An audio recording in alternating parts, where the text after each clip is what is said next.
Hello everyone. Today I wanted to talk about a makeup brand that I think has not been getting nearly enough attention, and that is Dolce & Gabbana. And so when it comes to luxury makeup, I do think an awfully lot of other products have been getting a lot more attention than this one, but I have tried a number of products from this brand and I have been super impressed by all of them. And this week they came out with the line of eyeshadow palettes. And so there are 3 palettes. And I picked up one that is called Iconic Brown. And this is called the Ever Icon Eye Palette. And so there are 6 different shades in here. And some of them are supposed to be for day. And some of them are supposed to be for evening. And there's some that are shimmery and some that are matte. And I think that this has been working out really terrific for me. And so what I'm going to do is to show you a couple of different looks using this particular palette, and then I also will be trying on all of the other Dolce & Gabbana makeup products that I have. And so the other products that I have, first of all, I have a skin tint, and this is called the Blueberry Nutri-Tint, and I have liked this one very much, and I have this in the shade that is 05N. And then I have 2 of their bronzers, and so one of these is in the shade 1, and this one is supposed to be for light skin tones. And then I have a second one that is in the shade 2 that is supposed to be for slightly darker skin tones. And so I will demonstrate both of these, and you can see what you think the differences are. And then the same formula as that bronzer is their powder blush, and so I have this in the shade that is called Joyful Peach. And I also have a pressed powder from them, and this is called the Skin Perfector Shine Control Blurring Powder, and I have really liked this, and I do think it looks really pretty on my skin, both on top of foundation or just directly on my skin. And then I have a highlighter, and this is a really low-key highlighter that I have actually really liked, and this is called the Everlift Luminizer, I think. And then finally I have 2 of their lipsticks, and so these are their matte lipsticks. They are called My Comfy Matte, and I do think that they have been really terrific for me. And so one of these is in the shade that is called My 1981, and that is a warm brown nude. And then there is another one that is a slightly reddish color, and that one is called My 2505, and that is described as a berry toned neutral red. And I really feel like now that I have gotten this eyeshadow palette that I have really been liking the looks that I've been getting from these products. And I do feel like a lot of the luxury makeup brands that are out there, they kind of lean into the idea of having a understated and sort of subtly elegant looks. So I'm thinking of ones like Chanel or Victoria Beckham or Guerlain. But my feeling is that this one does that more than any of the other brands that are out there. And it's a look that I really associate with women who are a bit older and who are in some cases wealthy and are looking for a look that is really attractive and sophisticated looking, but that is not too ostentatious. And I definitely feel like I'm getting that from this makeup. And I also feel like, especially with the brownish type colors that I have leaned into a bit, that this is feeling kind of on the 90s side to me, and that is also a look that I tend to feel pretty comfortable with, and that actually has come into a bit more style recently. And so first, a little bit of information about me. I am 61 years old, and I have dry and very sensitive skin, and I've never had any kind of cosmetic procedures like injections or surgery or even lasers.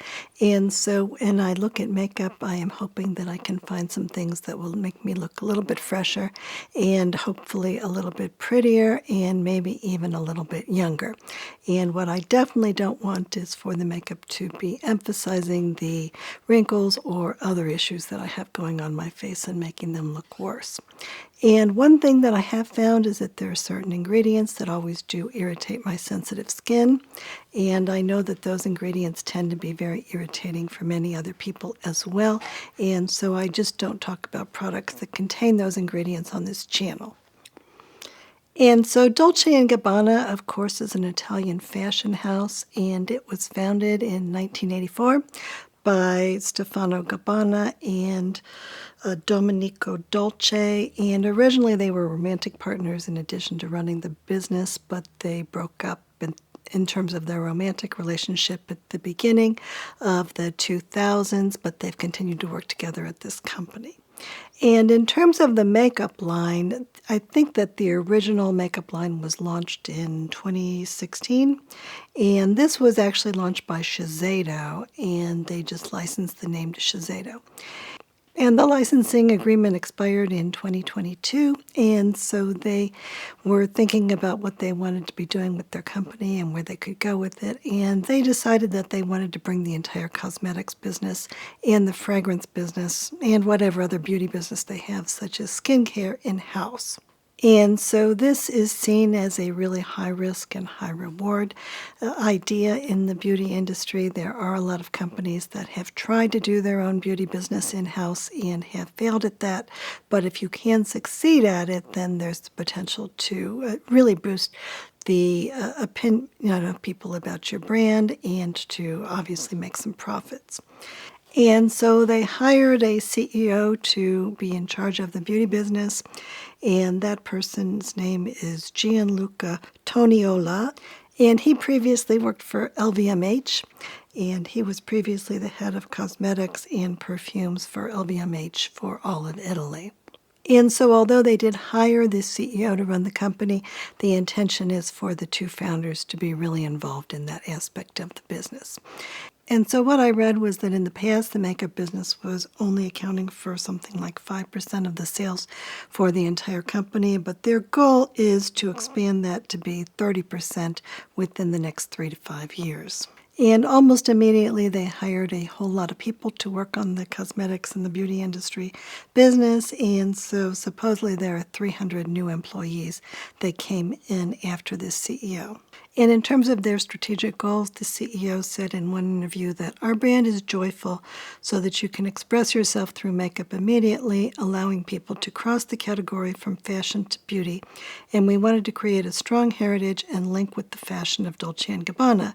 And then they said they also wanted to focus in on Gen Z and Gen Alpha if they could. And he said that a big difference between the way that they are running things and the way that other companies are running things is that those founders are really involved and that really all of the major decisions are made with the three of them being involved.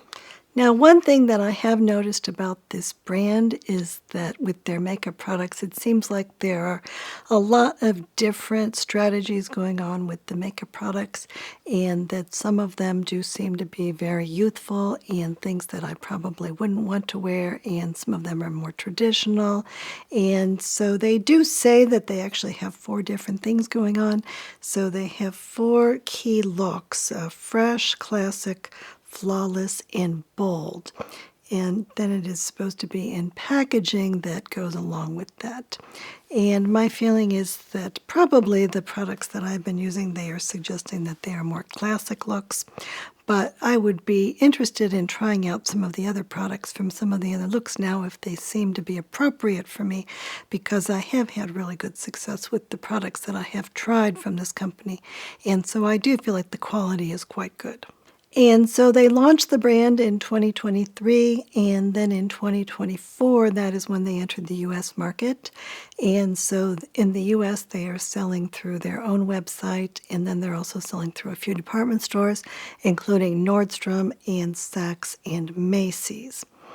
And just a couple of months ago, I read in a business magazine that the brand has secured $150 million in new financing to put toward the beauty products. And what they say that they want to do is to be a $1 billion beauty brand by 2027. And apparently all of their makeup products are made in Italy, which seems to be really important to them in terms of the Italian heritage concept. And also Italy does make very, very good makeup across the board, it seems. And the main company that they are relying on for makeup development is Cosmint. And then there also is another company that is called Ancarotti for mascara. And one thing that I will mention is that if you order from the website for the company, then they don't accept any returns, even if for things like foundation shades that don't match. So if you're a little bit concerned about how the products are going to perform for you, then you may want to purchase from one of those retailers instead that will take things back, like Nordstrom. And in terms of the products that I have tried, I have been really, really impressed with them. I think that if they have any kind of a drawback at this point, it might be in terms of marketing. I don't know how they're doing in the Asian market, but I do feel like some of the other brands that are out there are getting a lot more hype on their products here in the US, but maybe they will figure that out eventually also. And so now I will demonstrate a full face of the makeup that I own from them in the video footage. And so I'm starting out with the Blueberry Nutri-Tint, and this is a light skin tint that was released last year, and it costs $52. And I have the shade 5N, and I think this has been a good shade for me. And there are several different silicones in this product. There aren't any cyclic silicones. This is a European brand, and cyclic silicones have pretty much been eliminated in Europe. I do see that talc is the second ingredient after water, and that is a little bit surprising to me. I am not personally as concerned about talc being in liquid products because I think that perhaps the main issue with regard to talc is that if you breathe it in, and especially if it includes asbestos, it could be damaging for the lungs. But in this case, of course, if it's in the liquid, then it's not going to be breathed in. I am a little bit avoiding talc now that I have read a book called No More Tears about the Johnson & Johnson company. It does make me a little bit nervous about talc, but I have not found, especially in a product like this, that this is definitely a no-go for me. And then in addition, this includes some European blueberry fruit extract, which is supposed to be a good skincare ingredient, and it has some lactic acid in the foundation as well. And the usage life on this is 12 months. And at the end of the year last year, I did a video on the skin tints that had been released last year. And so I did talk about this one, and I compared it to some others. I felt at the time that this was quite similar to the Kylie skin tint, and I did like that one also. That one also is made in Italy, and the packaging seemed very similar to me. But I did like this particular product a lot, and it was one of my favorite foundation products for all of last year, and I have used it from time to time. And it doesn't have a lot of pigment in it, but I do think that it helps to give a better finish to my skin and to do a little bit of blurring, and it does give a little bit of coverage. And so usually I use this with a concealer of some kind to take care of any kind of bigger issues that I may have on my face. And I haven't found this to be irritating to my skin at all, and my skin is very often irritated by foundation. So overall, I think this has been a very good product. It does come in this plastic container. And then on top of that, I put a little bit of powder, and this is called the Big Skin Protector Shine Control Blurring Powder. And so it's a pressed powder, and it has a lot of hyaluronic acid in it, and then also fig extract and rose extract. And I don't feel like this one is especially oil absorbing, so I wouldn't wear it with the foundation that had a lot of oil in it or that was very liquid. But I do think that it provides a little bit of moisture to my skin and that it makes my skin look a little bit prettier. And this particular skin tint from Dolce & Gabbana dried down immediately. And so it really didn't need something to be absorbing any oil or helping it to dry down. But I think that just putting a little bit more over the top of the skin tint does make it look a little bit prettier and blurs it all out a little bit. And then I'm putting on the lighter shade of the bronzer, and so this is called Face and Eyes Match Bronzer, and it is $54. And so the idea with this is that if you want to, you can use this as an eyeshadow, and I think it's a nice neutral eyeshadow also. And this has hydrogenated vegetable oil in the first 6 ingredients, so it is moisturizing. And it also has an ingredient that is called aluminum starch octanyl succinate, and that is an ingredient that also is in the YSL eye quads, and I think that that is part of why those eye quads are so soft and blendable. And I do think that this bronzer has a bit of that feeling also, that it does blend out very easily on my skin. And so I can use a large brush, as I am in the video footage, and just put a very small amount on my skin in general. And I think it does blend out really easily and looks really natural on my skin. And so with a powder bronzer like this, what I usually am doing is not trying to sculpt my face, but rather to just make my face look a little bit less pale and like it's just gotten a little bit of natural sun. And so I think that as bronzers that do that job, I think this one actually may be my very favorite bronzer of all. Of all of the many, many bronzers that I have, I think that this one has been really terrific, both in terms of how it looks and how easily it behaves, and also in terms of this shade. I think that this shade has a little bit of peachiness to it that is a really good shade for me, and it might not be everybody's favorite shade, and it certainly is not going to be appropriate as a contouring type bronzer, but for my purposes, or probably the purposes of a lot of people with fairly light skin, I think that this could be a good one. And some of the other ingredients in this include grape extract and kaolin, and so it is a little bit mattifying, but I haven't found it to be very drying at all. And again, like all of the other Dolce & Gabbana products that I have tried, I haven't found this to be irritating for my skin at all. I think it's been really terrific. And there are 5 shades of this bronzer, and the usage life is 24 months. And then there's also a powder blush, and the name of this is Cheeks and Eyes Match. So again, if you want to, you can use this on your eyes. And I have a shade that is called Joyful Peach. And this is exactly the same formula as the bronzers, except that it does have these color pigments in it, of course. And I think that this has been a lovely blush for me also. I think that that blendability is really helpful, and that in some cases there are times that I feel like I put on too much of this, but it blends out really, really easily, and I think it's really pretty and kind of natural looking. And so far I just have this one shade, but I wouldn't mind having one of those other shades also. They do look really pretty. And all of these products do appear to come in what seems to be refillable packaging, because if you want to, you can just take out the bottom part of this, and I would think that eventually they may be selling refills, but they haven't said anything about refills, and I haven't seen any refills available yet. But my hope is that this is actually quite lovely packaging. It is plastic, and usually I'm not a big fan of plastic packaging, but I think that this is really attractive. It's really kind of heavy packaging, and it feels kind of solid, and it's nicely weighted, and there is a lot of plastic here, and so if they could come out with some refills for these, then that would be a lot better for the environment. And the powder and the bronzers and the blush, they do all come apart like that. And I also like the packaging for the eyeshadows. I think this is quite nice.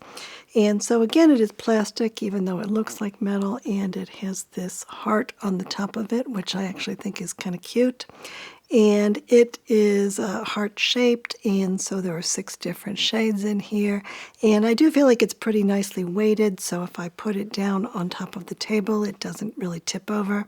And there is a mirror in here. And so in terms of the shades, what we have here is 2 shades that are supposed to be for daytime use. One is a sort of a slight metallic shade, and then one is matte. And the matte one in this particular palette is a reddish brown. It's a little bit reddish, not too red for me to wear. And then these 2 shades are supposed to be evening shades, and so they are darker. And so there's a metallic brown type of a color, and then a darker color that I think in general is a very nice eyeliner for me. And then at the top they are saying that that is a color that you can put in the crease, and I think that that is a nice neutral and not too dark brown for me. And then in the middle we have a shade that is glittery, and it has like really fine micro glitter that is supposed to be a topper shade. And I have tried putting on this eyeshadow according to their instructions, and then I've also tried putting it on kind of randomly. I'm not really following their instructions in the video footage, and I do think that it is really attractive, regardless of how I throw it on my eyes. I don't think it's something that's very easy to mess up at all. And these do blend really, really easily, and so if you put on too much or if you put on a color that's a little bit too strong for you, it does blend out very, very well. And so personally, I have tended to be a really big fan of the YSL eye quads, and I have almost all of them. And I have really liked those, but I feel like I'm liking this particular palette even more, both because it has more shades, but it's still in a compact case, and because it doesn't have a lot of extra space put to use for eyeshadow brushes that I'm not going to be using, and because even though it is plastic, it does seem attractive to me, and the plastic is nice and hard and seems quality. But in general, I think that these shadows are performing super well, and it's kind of inspiring for me to use this palette on a regular basis just because it is so easy and because it doesn't take up a lot of room.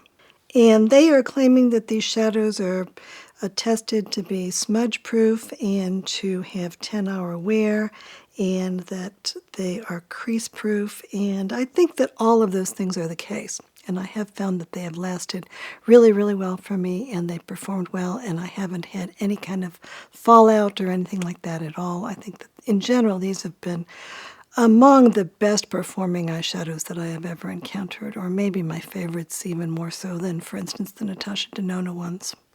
And as I say, this particular palette is called Amber Venus, and so it is described as iconic browns. And then the second palette is Rose Goddess, and this is described as sophisticated pinks. And then there is Chrome Star, which has sleek grays. And so I took a good hard look at the box just to see what ingredients are in it, and I am not seeing any talc in here, and I am not seeing any aluminum powder. And so that is a little bit unusual for high-end eyeshadows, and I do think that they're performing really well. Sometimes when eyeshadows don't have talc in them, that they tend to get a little bit hard fairly quickly. And so we will come back to this in a year or so and see how it is performing. But in general, at least right off the bat, this has been really terrific. And one thing that I do see on the ingredient list is that it has a few different kinds of nut oils in it. So it has macadamia nut and pistachio and almond and sunflower oils in it. And so I think that that could be one of the reasons why they are performing so well and why they seem to be going on in such a creamy and pretty way. And just in general, the thing that I really like about this is that it feels to me like an eyeshadow palette that it's really impossible to create a bad look. So even though they're giving you pretty specific instructions on how to use it, I think that all of the looks that I have done, regardless of how I've thrown them on my eyes, they've all looked really, really pretty. But today I did try to follow the instructions, and I just used the shadows that were supposed to be for day use, and so you can see what you think of that. And as I think you can tell in the photos and the video footage, I really feel like even when I'm using the evening look, I think that this looks much more sophisticated and elegant and restrained, and it doesn't look too shiny or shimmery or anything that I feel like is drawing too much attention to itself.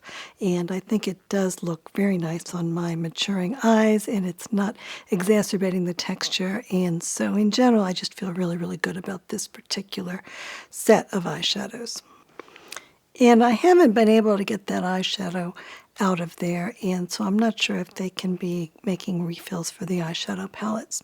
But I do also have another product that is in similar packaging, and so this is a highlighter, and this is a really, really pretty highlighter, and this one does have the bottom come out. It's possible that that eyeshadow might come out also. Maybe I just haven't figured out how to do it.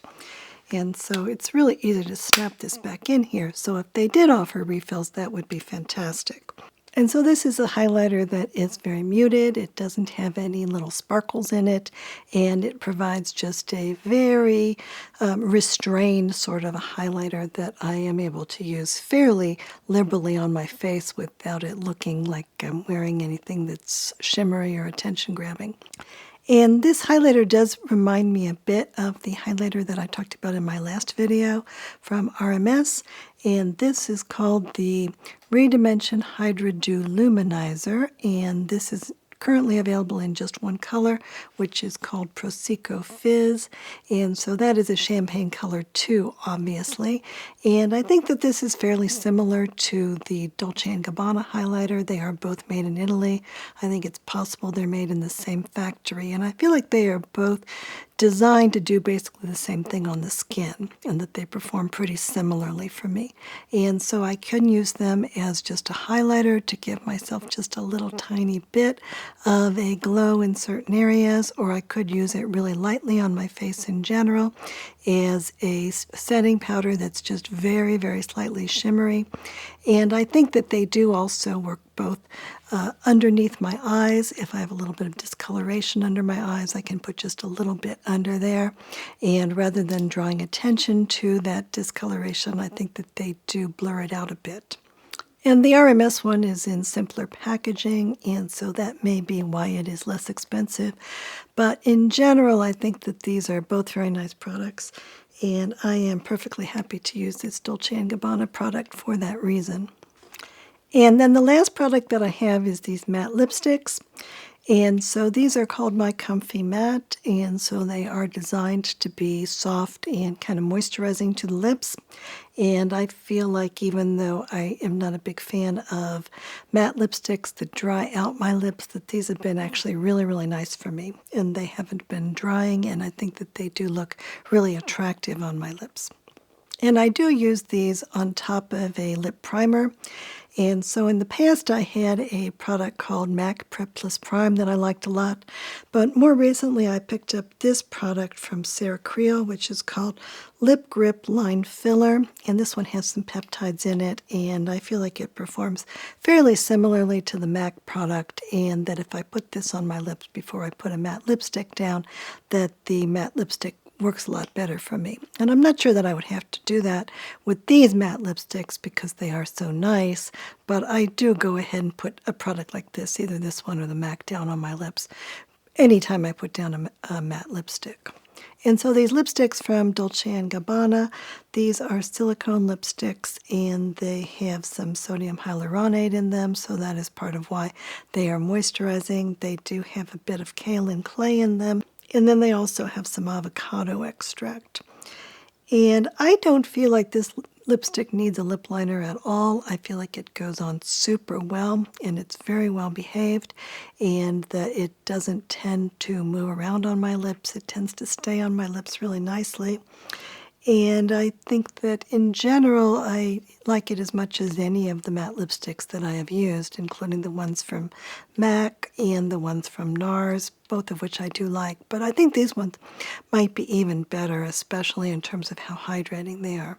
And of course, Lisa Eldridge and Armani also make good matte lipsticks, but I feel like these are at least as good as any of those, and maybe better. And I also do like the packaging for these lipsticks. So they are fairly small, but I think that they are fairly elegant. It's a plastic packaging, but it's very pretty. And then on the inside we have a gold, and the gold has like swirls around the edges. Now the difficult thing with regard to these lipsticks is figuring out which shade to pick, because I do think that they put an awfully lot of attention into developing good shades, and the two shades that I've gotten have been really terrific. I've been so impressed with them. But it is very, very difficult to even tell what the shades are like if you look at the website. So they do have descriptions, and I don't think that the descriptions are wrong. And then they have swatches, and I think the swatches are a little bit on the misleading side, and they don't really have very many pictures of people actually wearing the lipsticks. And so I think it is very, very difficult to figure out which shade to pick. And so I just picked a couple of lipsticks that I thought might be good based on the descriptions. I did go on YouTube and I found a couple of people who tried on shades on camera, and so I can show you some pictures of those, and so maybe you can get a sense of what those look like. There is one shade that was on the Dolce & Gabbana website, and it wasn't labeled, so I'm not absolutely sure that that's what shade this is, but I think that it's 1004 or Muted Orange, and that is one that I think looks particularly nice for me, potentially, and so if I get another one, that might be the one that I pick up. But in general, I do think that this is where the lack of marketing experience in the cosmetics business that Dolce & Gabbana has is coming to play, and that if people can't tell either on the Dolce & Gabbana site or the Nordstrom site or the Macy's site or the Saks site what the colors are, then probably they're going to be hesitant to buy the lipsticks. And I don't know how many stores are selling Dolce & Gabbana lipsticks in the stores, but none of the stores that I have been to have had them, and I do go to a Macy's, for instance. So I do think it would be good if Dolce & Gabbana, for instance, would find someone that could do a video that would demonstrate all of these lipsticks so that we could all tell what they look like. And so I wouldn't expect them to send them to me, but I think it would be nice if they sent them to someone so that we could get a better sense of which ones to buy. And I do think I would buy at least one more of these right away if I knew which one would be good for me. Now, personally, I am a fan of brown eyeshadow palettes that have a little bit of shimmer in them, and I do have a number of different options. And so I thought that what I would do is take some of the products that I do have and hold them up to the camera so you can see what they look like in comparison to this new product from Dolce & Gabbana that is called Amber Venus. So the first one that I have is a really popular product that is from YSL, and this one is called Stora Dolls. And so this one is a kind of a neutral palette, and so we can see what this one looks like. And then the next one that I have from YSL is called Casbah Spices, and so this one has 3 matte shades and 1 topper shade in it. And I think that that topper shade looks a little bit similar to the topper shade that is in the middle of the D&G palette, but other than that, I don't know that any of these shades look totally similar, so let's take a look. And then I have one that is called Over Doré, which means over gold, and so this one has 2 gold shades in it and 2 matte brown shades, and I don't feel like any of these shades really look like the shades that are in the Dolce & Gabbana palette. I think that the neutrals that are in this one are a little bit more on the cool side. And then I have one that is called Over Brun, and that one is, I think, a little bit like a dark version of Stora Dolls. And I do think that this one looks a little bit like the Dolce & Gabbana palette in terms of some of the shades, and so you can take a look at that. And the newest one that is brown from YSL is called Captivating Dunes. And so I just did pick this one up during the YSL sale, and so I can show you this one, but I don't really see that this one looks very similar at all because this one is so cool that it almost looks gray, and so the Dolce & Gabbana one looks much, much more warm in comparison. And then I have the famous I Need a Nude palette from Natasha Denona, and I think that some of these shades are kind of the same. The Natasha Denona palette is kind of a neutral palette, and so there are a few shades that do look kind of similar. But of course that is a much larger palette, and so what tends to happen for me is that I put that palette away because it takes up so much space, and that means that I don't get as much use out of it as I think that I might with this little heart-shaped palette from Dolce & Gabbana. And then I also have I Need a Warm from Natasha Denona, and I do feel like, especially when it comes to the mattes, that some of these are looking similar, and so therefore I guess that we are saying that even though I feel like this Dolce & Gabbana one is a little bit on the neutral side, that it actually leans just a little bit more warm in terms of some of these shades, and so that should be something to keep in mind when you decide if it's the right one for you. And Natasha Denona has a mini palette with 5 shades in it that is called my mini dream, but that I kind of think of as being a mini version of the I Need a Nude palette. And I think that some of these shades in here are somewhat similar. I don't know if you would get exactly the same kind of looks, but I think you can get something that is along the same lines. Of course, the Natasha Denona palette is only $27, and I do love these little mini palettes. They are very convenient to put aside and to keep around in my makeup bag, and I always do get very, very pretty looks with those as well. And then one other palette that I have that says it's made in Italy with global parts is one from Patrick Ta. And so this has just two shiny shades in it. One is like a topper shade and one is like a metallic. And I have this in the brown color, which is called Still at the Club. And I do like this particular eyeshadow palette. There's just two shades, and so you're not going to be getting a variety of looks with it. But I think that basically, I think if you like this Patrick Ta palette, that probably this particular palette that's called Amber Venus might be one that you would like as well. This isn't one that I was planning to bring up, but I see it here on my makeup table, so I will show you this one as well. So this is from Kaja, and these are the little beauty bentos, so they are fairly inexpensive, and they have 3 different shades, and so I have this one that is called Forest Night. And we have 3 different shadows in here, and I can't show you all 3 at once, so I will show you each one individually. And in general, I do think that if you want an eyeshadow palette that does give a really pretty look, but that does not cost very much money, that these Kaja bentos could be a good choice for a lot of people. And so now let's talk about the rest of the products that Dolce & Gabbana offers, because there are an awfully lot of them now, and I am liking Dolce & Gabbana in terms of the products that I have gotten so far, so much that I am up for the idea of possibly buying 1 or 2 more of them, and so I would be interested in which ones you think might be the most interesting for you, or which ones you think might work out the best for me. So there are quite a few products from them that either include fragrance or that include aluminum powder or that include some kind of chemical sunscreens in them. And so those are ingredients that I always avoid, and so those will not be products that I'm planning to buy.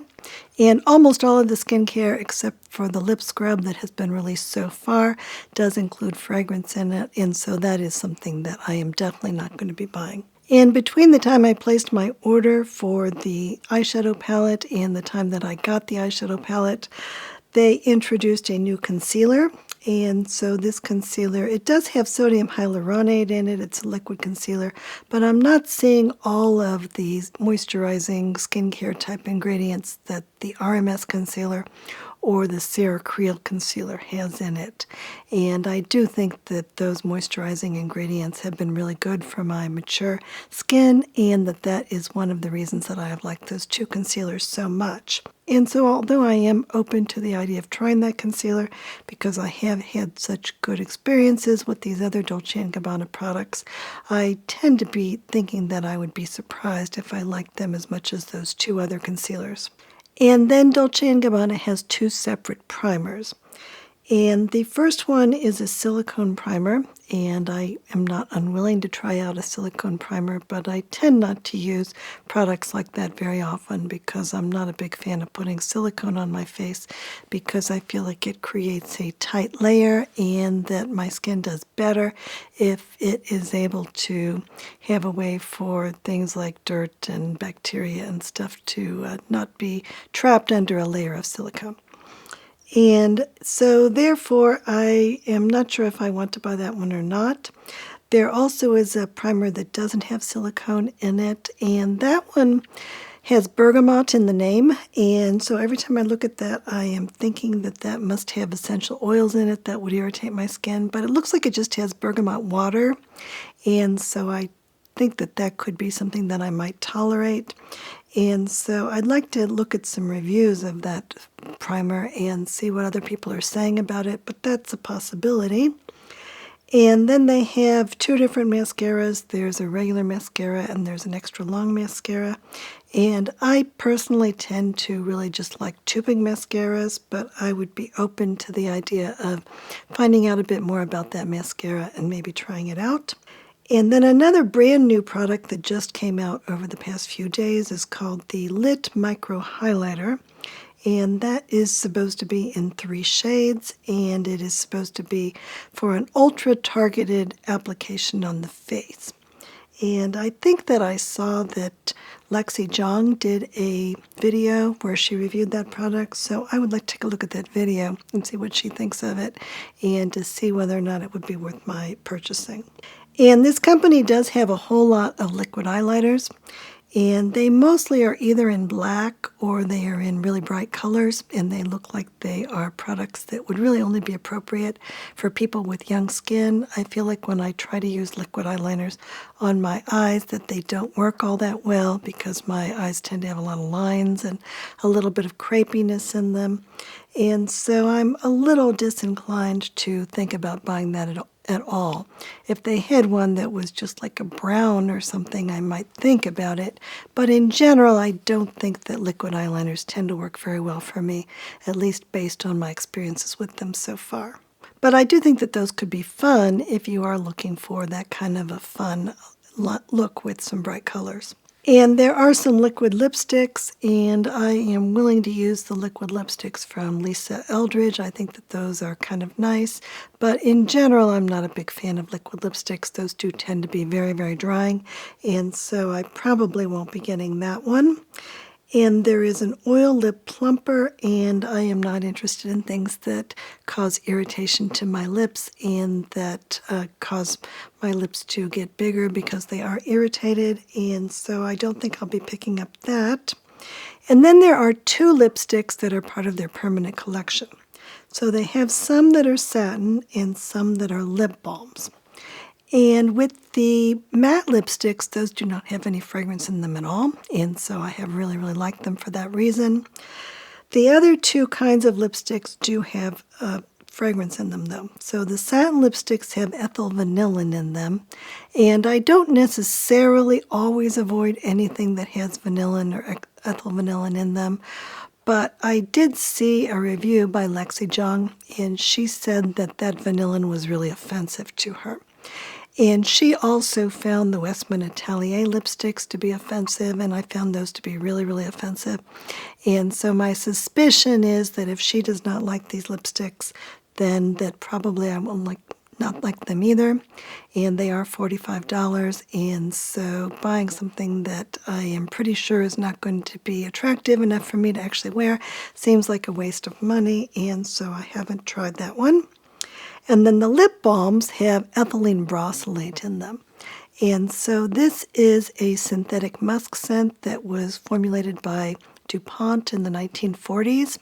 And I have encountered that a few times. I encountered it in the Sarah Creel lipsticks, and I encountered it in the Victoria Beckham concealer, and I do find that particular scent to be really objectionable, and I did find that when I used it in that Victoria Beckham concealer that it started to give me headaches. So if I see ethylene brassylate on an ingredient list now, then I just avoid that. And so that is really too bad because in terms of the formula, I liked the matte lipsticks so much that I suspect that I would also like the formula for the satin lipsticks and the lip balms if they didn't have those scents in them. So that is very sad for me. Now, on the other hand, there are some more lipsticks that were released last winter as a limited edition, and these are called the Gemstone lipsticks, and there also is a lip balm. And both of those are totally fragrance-free. I'm not seeing any fragrance ingredients of any kind on the ingredient list. They are limited edition, and I didn't pick them up then, and I often don't review things that are limited edition because I feel like they may sell out really fast and then there's no point for me to talk about them anymore. But in this case, they are still all listed on the website, so apparently their goal is not to just get in things and then sell them out within 2 days and then have that be that. So I do think that the ingredient lists for those look fine, and so I would be interested in trying those out, and those are not as matte as the ones that I already have. So that's an option. And then another product that they just released a few days ago is called Paint Me Up Multi-Play Pigment. And I think that I might be interested in those, and they're only $29. And so when they come to Nordstrom, for instance, I may try to pick one of those up. And for some reason, it does seem like liquid blush is kind of in style right now. I know that Victoria Beckham just introduced one as well, except hers was like $45, I think, and this one is only $29. It would be interesting to compare the two also. And then finally there's lip scrub, and the lip scrub does contain flavor, unspecified flavor, but it doesn't contain fragrance. And I would be up for trying that, but I don't know if I'm actually going to order it. It's called the Berry Lip Scrub. So in general, I think the things that I'm thinking about and that maybe I would purchase, especially if I saw someone else really like them, are the liquid blush and maybe the micro highlighter and maybe those concealers. And I am interested in those gemstone liquid lipsticks as well, so I might pick up one of those, especially if I could get them on sale.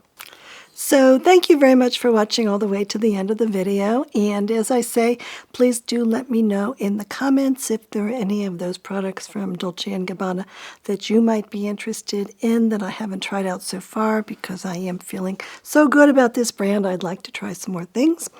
And in addition, if you haven't subscribed to the channel yet, then I hope you will go ahead and do that. And if you like this video, then I hope you will hit like. And also, I would like to see you in my Facebook group. And so that is called 40 Plus Beauty with Lisa Petrison. And so if you are interested in talking about issues related to beauty, then I hope to see you there. And Coco and I do love you very much, so thank you very much for watching. Goodbye. La ba